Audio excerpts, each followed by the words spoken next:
מבנה פיר מסודר, יש בפנים תיקים, נראה תיקים צבאיים, שתי תיקים, אחד שחור אחד צבאי, צמיחה שמסתירה את המשך ההתקדמות. ארון שצמוד לפיר, שתי וסטים, תיק עזרה ראשונה וקלאץ'. פידבק עם קלאץ', וסטים גלימות ומחסניות, מדים ומחשב.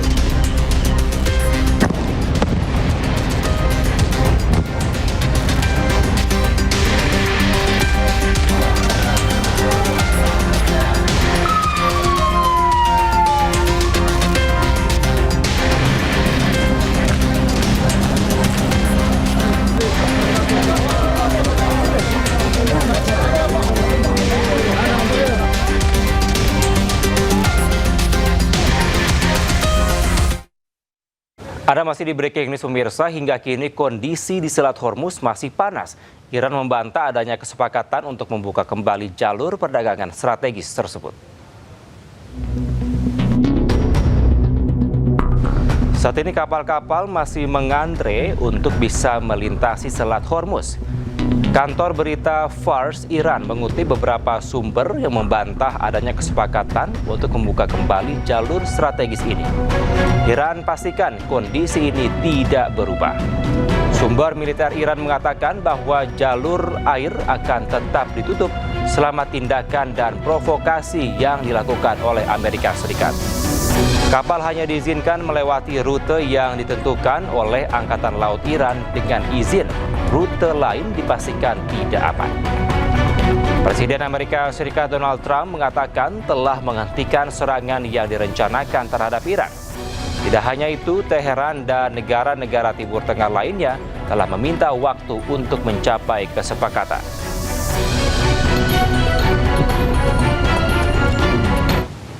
Presiden Amerika Serikat Donald Trump mengklaim negosiasi baru dengan Iran telah dimulai. Tidak hanya itu, Presiden Amerika Serikat Donald Trump mengaku dirinya membatalkan serangan ke Iran atas permintaan Arab Saudi.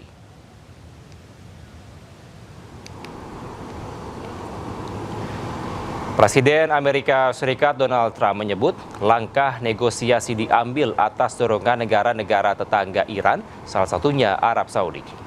Trump juga mengklaim telah menyiapkan serangan yang lebih besar dari Perang Dunia Kedua untuk Iran. Sementara itu, Menteri Luar Negeri Iran Abbas Araghchi sempat menelpon Menteri Luar Negeri Arab Saudi Faisal bin Farhan. Mereka berbicara untuk membahas upaya diplomatik, sementara negosiasi antara Teheran dan Oman mengenai Selat Hormuz berada pada tahap akhir.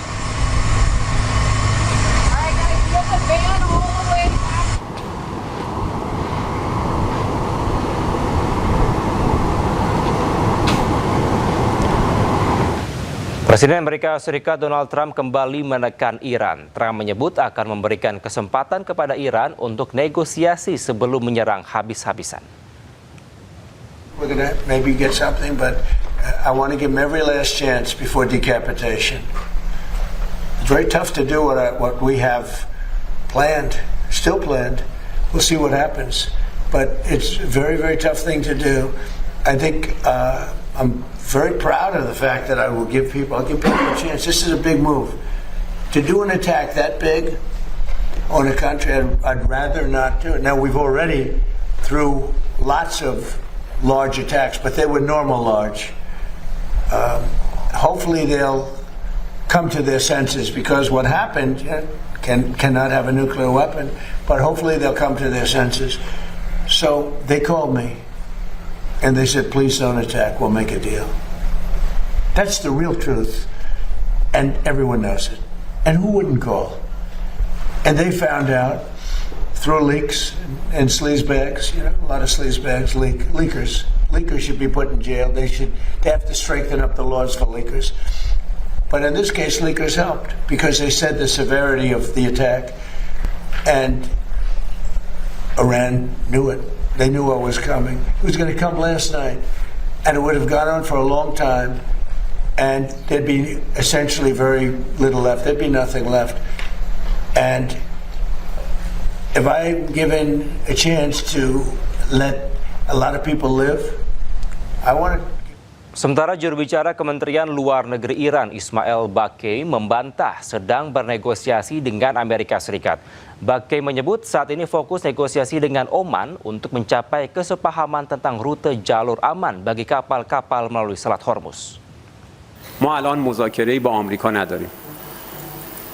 مذاکرات با عمان هست، متمرکز بر تفاهم بر سر مسیری که تردد ایمن کشتیرانی از تنگه هرمز رو تأمین بکنه. تلاش ما این هست که در اولین فرصت با مشورت عمان، با همکاری عمان مسیری رو تعیین بکنیم، مسیری که قاعدتاً موقت خواهد بود، بر اساس اون بتوانیم ایمنی کشتیرانی در تنگه هرمز رو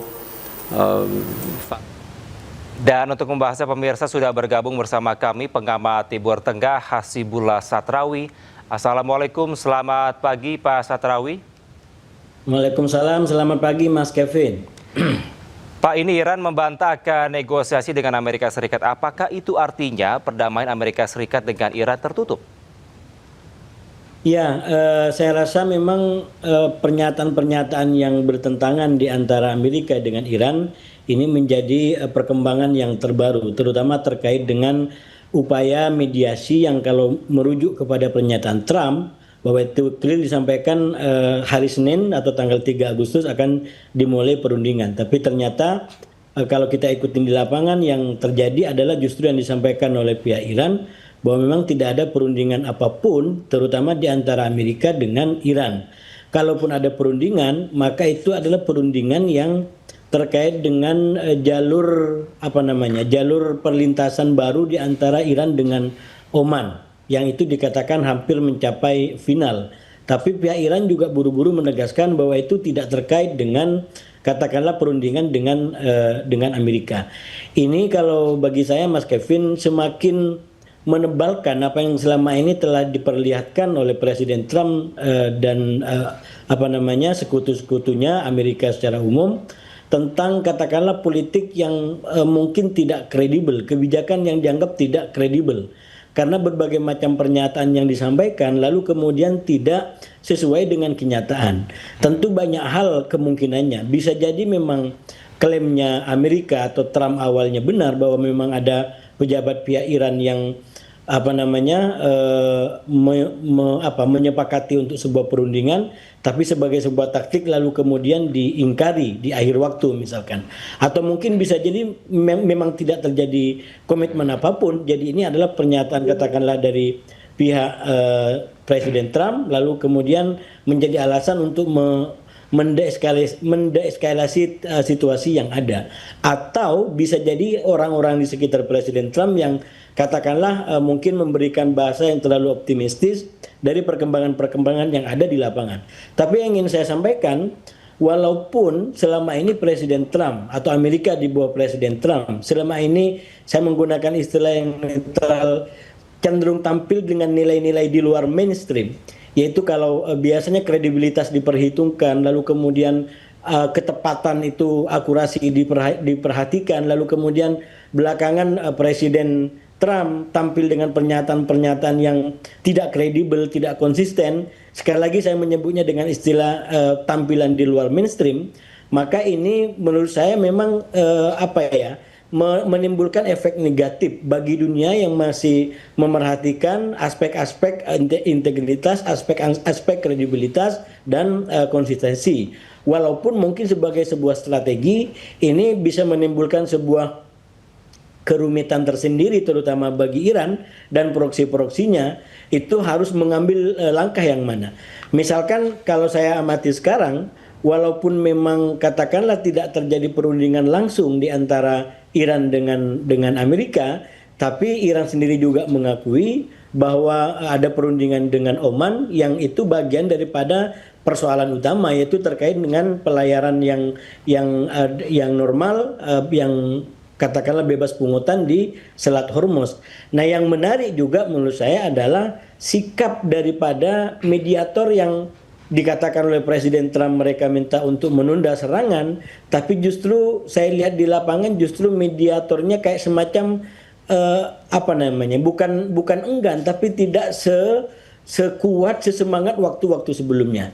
Misalkan dalam pernyataan terbaru dikatakan bahwa pihak Pakistan mengundang menlu Iran untuk datang secepatnya ke Pakistan. Ini bagi saya menunjukkan sesuatu, dan sesuatu itu mungkin berkaitan dengan apakah itu rencana daripada Amerika ke depan, atau mungkin kayak semacam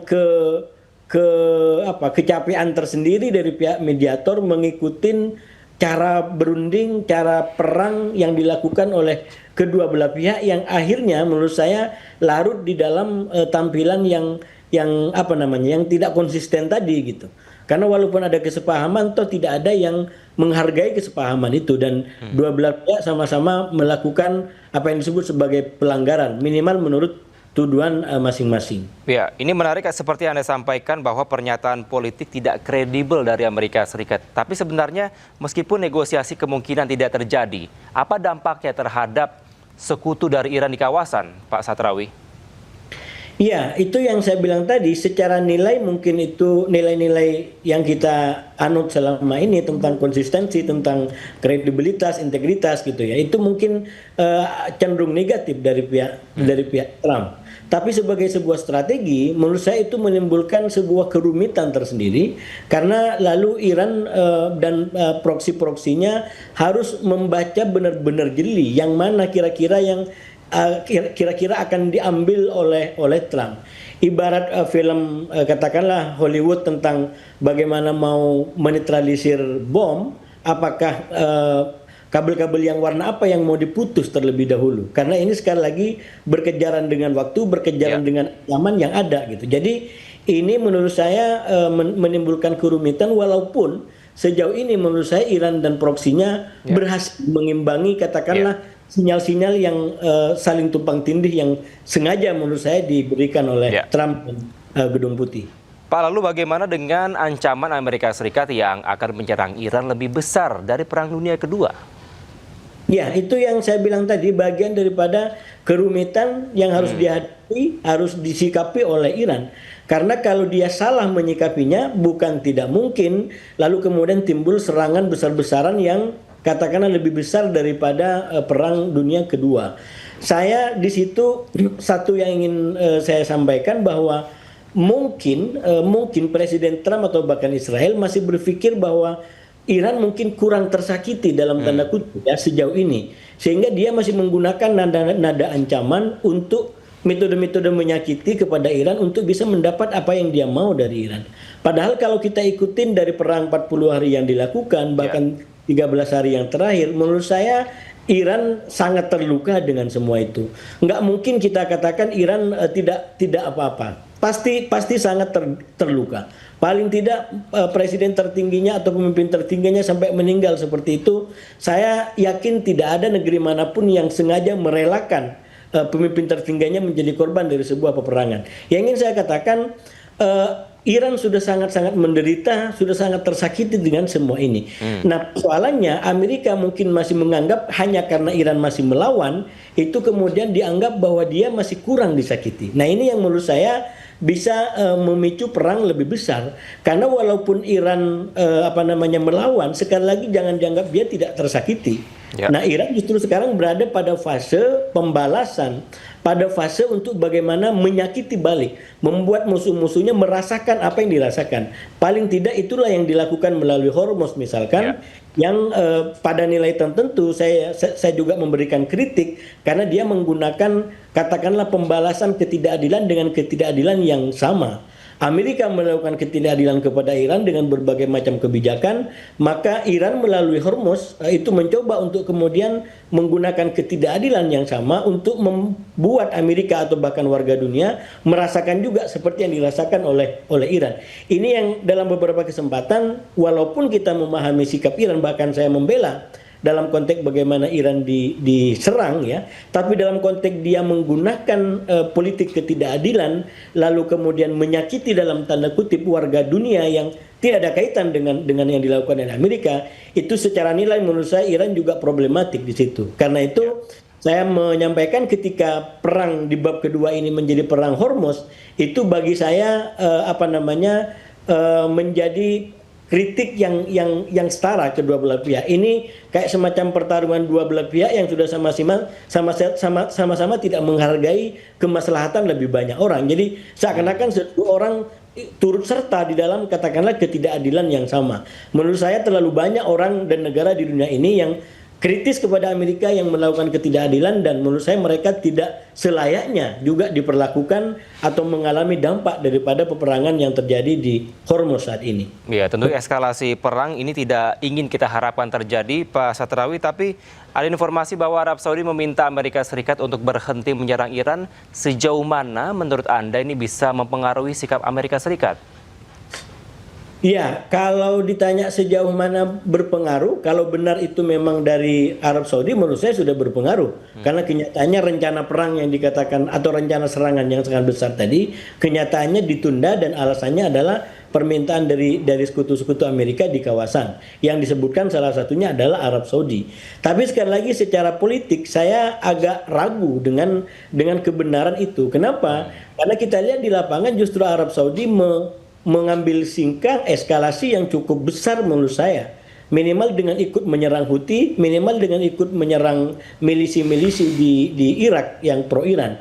Jadi ini menunjukkan bahwa sebenarnya Arab Saudi sendiri, bahkan beberapa negara di kawasan itu dalam tanda kutip mulai gerah dengan sikapnya Iran, walaupun sekali lagi ini belum mengambil pilihan katakanlah eskalasi direct kepada serangan direct kepada Iran. Dia menyerang melalui katakanlah milisi-milisi proksi-proksinya Iran, tapi sekali lagi itu adalah kecenderungan eskalasi.